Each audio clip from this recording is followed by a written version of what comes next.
Hello and welcome back to Quarterlight, your car brochure channel. Today we're going to be looking at the Morris range.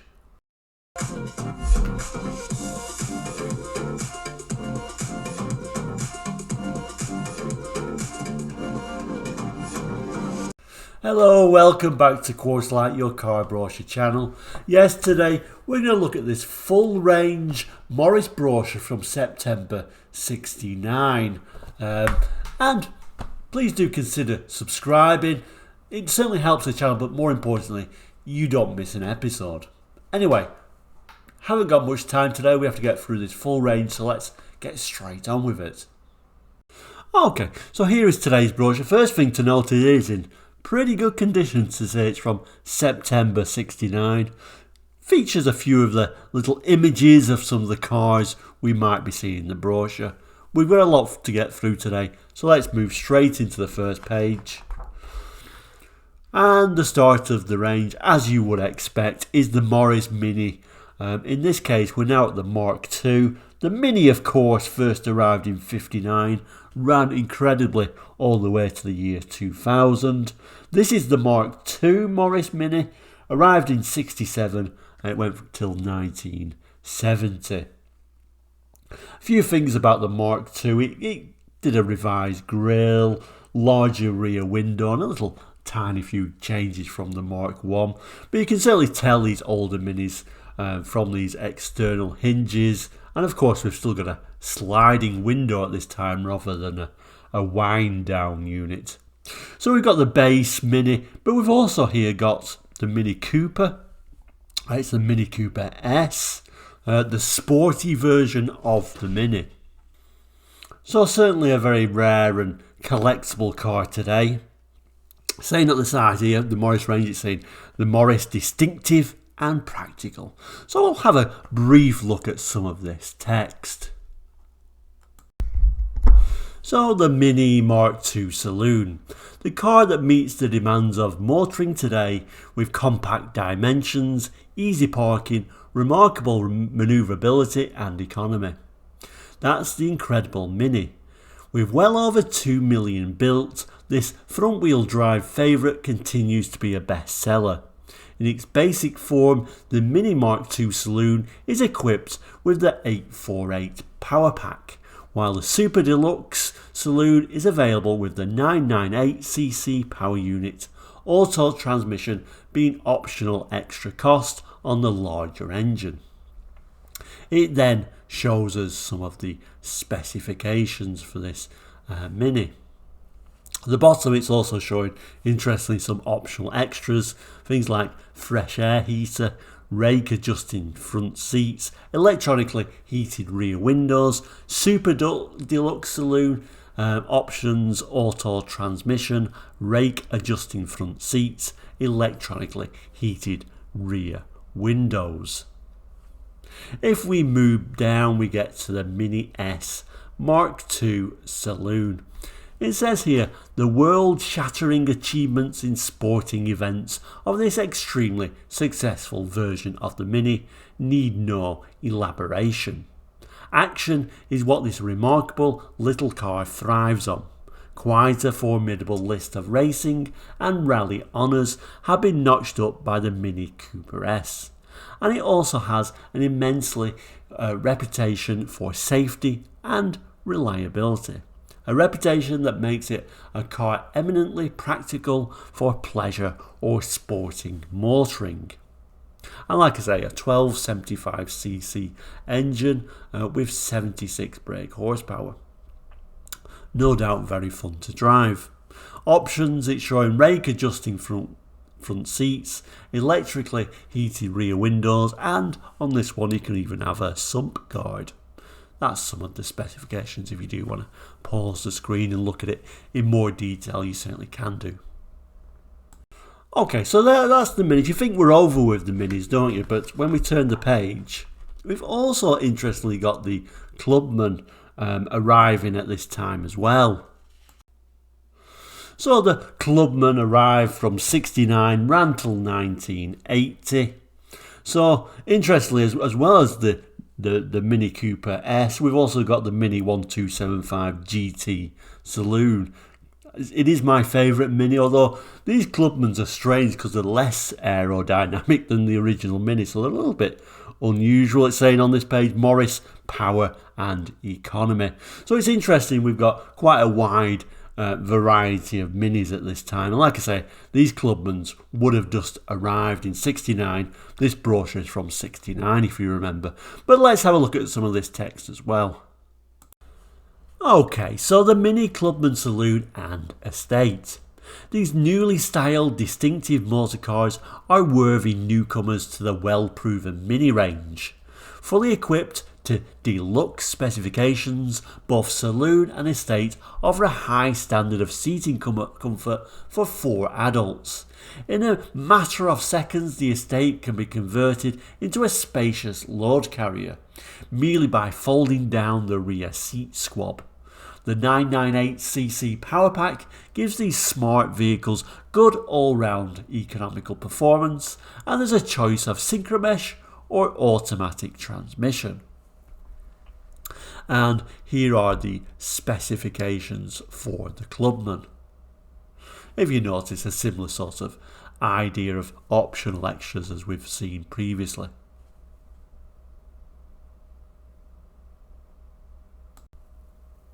If we move down the page further, we get the Mini 1275 GT Saloon. Here is the smallest British GT car on the road, the Mini 1275 Gran Turismo. Under its newly styled bonnet, there's a lively 1275cc get up and go power unit, which gives a fast getaway and high speed performance. Furnished with all the refinements of the Clubman range, the 1275 GT is finished in racy body colours with bold GT stripes running along each side of the car, and there's an eye-catching Ross-style road wheels with radial ply tyres. And here we do have those specifications again. Optional extras similar to what we've seen previously. Specifications are there, so of course you can pause that screen if you do want to look at any of that in more detail. So now we do actually move away from Minis and we get to the Morris 1000 Saloon and Traveller. These originally go all the way back to 1948, a very old design. There were 3 series though. There was the NM, the Series 2. By this stage we're up to, some people call it the Series 3, but some people just refer to it as the 1000. And that ran from 1956 to 71. So by this stage, kind of like getting to the end of its run. We've also got the Morris 1100 Mark II Saloon. You know, I remember when we talked about these are the Morris versions. Obviously, there was an Austin 1100 as well. Bit of badge engineering at this time, but it was kind of like Britain's best-selling car for quite a while. I think from 68 to 71, it was kind of like the Britain's best-selling cars, these 1100s, and they became just known as the 1100 because it became so popular. So these ran, I do believe, in Morris versions from 62 to 71, I think. But anyway, it says at the side here, Morris reliable and versatile. Let's have a look at some of this text. Get to the lovely Morris 1000 Saloon and Traveller. Still going strong, these highly successful motor cars of well-proven designs are available as a 2 or 4-door saloon or a versatile Traveller. Millions of satisfied owners will testify to the reliability and popularity of these roomy cars. Ample power is provided by the 1098cc engine, and the braking suitably matches the power. These are Britain's most successful cars, whose history is a story of continued development and continued success. Bid cars in all but cost and upkeep. Again, some of the information and specifications. this time for the 1000. And we got options, again, a fresh air heater, demister, reclining front seats, deluxe saloon, reclining front seats. The 1100 Mark II Saloon.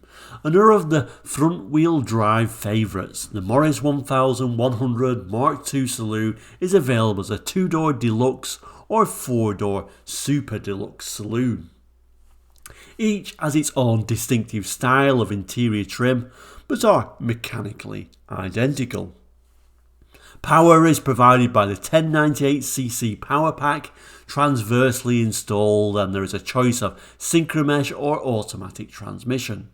For the cost-conscious motorist, the 1100 Mark II 2-door saloon offers remarkable value for money by including many of the up-to-minute features of other cars in the range.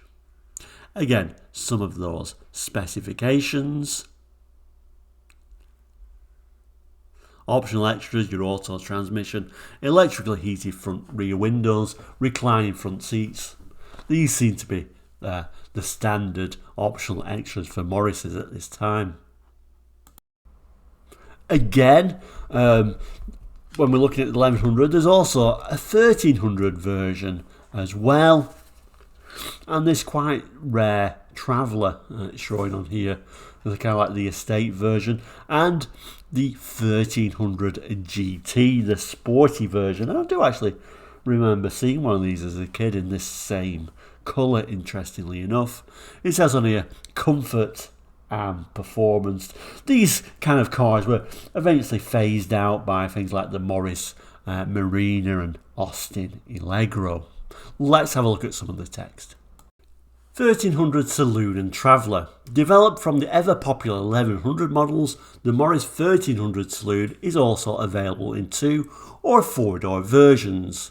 Externally distinguished by its stylish radiator grille, the 1300 Saloon has a more powerful 1275cc engine in its power pack. Mechanically the same as the 1300 Saloon, the Traveller is capable of carrying up to 5 people in deluxe comfort, or it can be quickly converted into a spacious load carrier. Single caliper front disc brakes are fitted to both models, and as an alternative to the all synchromesh gearbox, automatic transmission is available at extra cost. Again, those specifications and similar optional extras. 1300 GT Saloon. The 1300 GT, a natural development of the 1100 1300 models, sets a new high standard of performance, luxury and compactness of the sporting motorist, or for the sporting motorist I should say. Powered by the transversely installed 1275cc twin carburetor engine unit and stabilised by road-hugging hydroelastic suspension, this front-wheel drive car will never fail to capture your driving skills in the Gran Turismo style. Some of those specifications for this model as well. Optional extras this time, we've got a vacuum servo unit, electronically heated rear windows and bumper overriders. When we turn the page, we get still larger and larger vehicles. We've got the Oxford Saloon. I've got very much a soft spot for the Morris Oxford because it's my childhood memory as the first car I remember. My dad had a Morris Oxford. This is a 69 brochure. This would have been the Oxford Series 6, and that ran from 61 to 71. So again, a vehicle that was kind of like coming to the end of the run, and certainly it looks a quite old-fashioned car by this stage. And remember, there's also Austin equivalents to these. You know, you could have this as a Austin Cambridge essentially. Oxford Saloon. He's a magnificent model chosen by many as the best all-round family car. For the family man, the large 4-door Oxford Saloon offers luxurious seating for 4 or 5 adults and a vast boot for all that holiday luggage. An efficient 61 brake horsepower engine ensures excellent economy and a smooth, powerful performance. Where economy is all important, it can be fitted with an optional extra 1.5 litre diesel engine. Also available, petrol engine only, as an extra cost option is the reliable automatic transmission. The 1.5 litre diesel engine wasn't popular. I think it was only bought by sort of like taxi ranks because it was just so slow. Some of those specifications for the Oxford: optional extras this time: heater, demister unit, automatic transmission, petrol only, reclining front seats, 1.5 litre diesel engine, electronically heated rear windows, deluxe saloon, automatic transmission, petrol only, reclining front seats, 1.5 diesel engine, electronically heated rear window. And the bottom, and the kind of like the flagship of the range, I guess, at the time, we've got the Morris 1800 Mark II Saloon. Of course, another vehicle with many different names: Austin, Morris, even Wolseley. I mean, the Austin came out in 64, and then maybe the Morris 66 and Wolseley 67, something like that.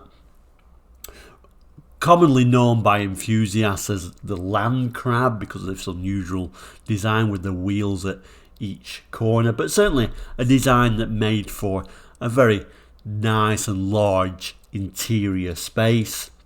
Even a car in 65, I think it was the Austin, was known as car of the, or European car of the year, so it was a significant car. This is of course the Mark II version, as it mentions here. The Mark II had these sort of like nice little fins at the back. The sort of caption for these two is the Morris, quality and elegance. Let's have a look at some of the text for the 1800. Your land crab, your 1800 Mark II Saloon. The Morris 1800 Mark II Saloon provides that the brilliant principles of front-wheel drive and hydroelastic suspension, which have made the smaller Morris cars so popular with the motoring public, can be successfully applied to a larger car. The Morris 1800 Mark II Saloon is big in all the right places. Inside, and it's luxurious too. The seats are contoured and thickly upholstered, the fascia attractively designed, and the controls conveniently placed. The powerful 1798cc engine is ably complemented by the all-synchromesh gearbox. Some of those specifications: